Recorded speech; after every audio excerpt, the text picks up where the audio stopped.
ചരിത്രം ചിലരെ അടയാളപ്പെടുത്തുന്നത് അവർ അഭിനയിക്കുന്ന പദവികൾ കൊണ്ടല്ല, നിർണായക നിമിഷങ്ങളിൽ അവർ പുലർത്തിയ മൗനവും വിട്ടുവീഴ്ചകളും കൊണ്ടാണ്. ഡൽഹിയിലെ ശീതീകരിച്ച മുറികളിൽ ഇരുന്ന് അധികാരത്തിന്റെ അപ്പക്കഷ്ണങ്ങൾക്കായി ഒരു സമുദായത്തെ മൊത്തമായി വിൽക്കാൻ ഇറങ്ങിയത് ആരാണ്? ഇന്ത്യയിലെ മുസ്ലിങ്ങൾ സുരക്ഷിതരാണെന്ന് സ്വയം പ്രഖ്യാപിത ഗ്രാൻഡ് മുഫ്തി കാന്തപുരം അബൂബക്കർ മുസ്ലിയാർ സാക്ഷ്യപ്പെടുത്തുമ്പോൾ നമുക്ക് ചോദിക്കാതിരിക്കാനാകില്ല, മുസ്ലിയാരെ, താങ്കൾ ഏത് ഇന്ത്യയെക്കുറിച്ചാണ് ഈ സംസാരിക്കുന്നത്? താങ്കൾ കണ്ട സുരക്ഷിതത്വം സ്വന്തം വീടിന് മുകളിൽ ബുൾഡോസർ കയറി ഇറങ്ങുമ്പോൾ നിലവിളിക്കുന്ന ഉത്തരേന്ത്യൻ മുസ്ലിമിൻ്റെതാണോ?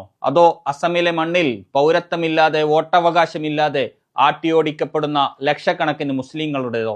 ന്യൂഡൽഹിയിലെ സിംഹാസനത്തിന് മുന്നിൽ നട്ടെല്ല് വളച്ചു നിൽക്കുമ്പോൾ താങ്കൾ മറന്നുപോയത് ഒരു ജനതയുടെ നീതിക്ക് വേണ്ടിയുള്ള പോരാട്ടങ്ങളെയാണ്. ഭരണകൂടം നൽകുന്ന പ്രശംസകൾക്ക് വേണ്ടി സ്വന്തം സമുദായത്തെ ഒറ്റിക്കൊടുക്കുന്ന ഈ നിലപാട് ഒറ്റുകാരൻ എന്ന വിളിപ്പേരിനപ്പുറം മറ്റെന്താണ് അർഹിക്കുന്നത്? കോടതി വിധികൾ പോലും കാത്തുനിൽക്കാതെ ഒരു ജനതയുടെ അധ്വാനത്തിനുമേൽ മണ്ണ് മൂടുന്ന ബുൾഡോസർ രാജ് ഒരു സുരക്ഷിതത്വത്തിന്റെ ലക്ഷണമാണോ? അസമിലെ മുഖ്യമന്ത്രിയുടെ നേതൃത്വത്തിൽ പരസ്യമായി നടക്കുന്ന വംശഹത്യ ആഹ്വാനങ്ങൾ, പ്രവണതകൾ താങ്കൾ കണ്ടില്ലെന്ന് നടിക്കുകയാണോ? മുസ്ലിം ഭൂരിപക്ഷ മേഖലകളിൽ ആസൂത്രിതമായി നടക്കുന്ന വോട്ട് വെട്ടലുകൾ രാഷ്ട്രീയമായ അടിച്ചമർത്തലല്ലെങ്കിൽ പിന്നെന്താണ്? ഭക്ഷണത്തിന്റെ പേരിൽ, വസ്ത്രത്തിന്റെ പേരിൽ, എന്തിന് ആരാധനാലയങ്ങളുടെ പേരിൽ പോലും വേട്ടയാടപ്പെടുന്ന മനുഷ്യരുടെ കണ്ണീർ കാണാതെ എല്ലാം ശുഭമാണ് എന്ന് പറയുന്നത് ആരെ വെള്ളപൂശാനാണ്? ഗുജറാത്ത് മുതൽ മണിപ്പൂർ വരെ പടരുന്ന വിദ്വേഷത്തിന്റെ കനലുകൾക്ക് മുകളിൽ ചവിട്ടി നിന്നാണോ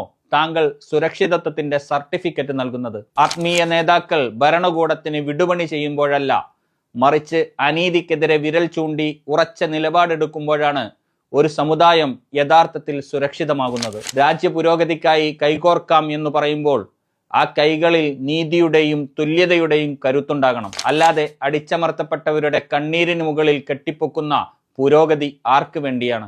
കാന്തപുരം മുസ്ലിയാരെ, ചരിത്രം താങ്കളെ അടയാളപ്പെടുത്തുക നീതിക്ക് വേണ്ടി നിലകൊണ്ട നേതാവായിട്ടല്ല, മറിച്ച് അധികാരത്തിന്റെ ഇടനാഴികളിൽ സ്വന്തം ജനതയെ അടിയറവ് വെച്ച ഒരാളായിട്ടായിരിക്കും.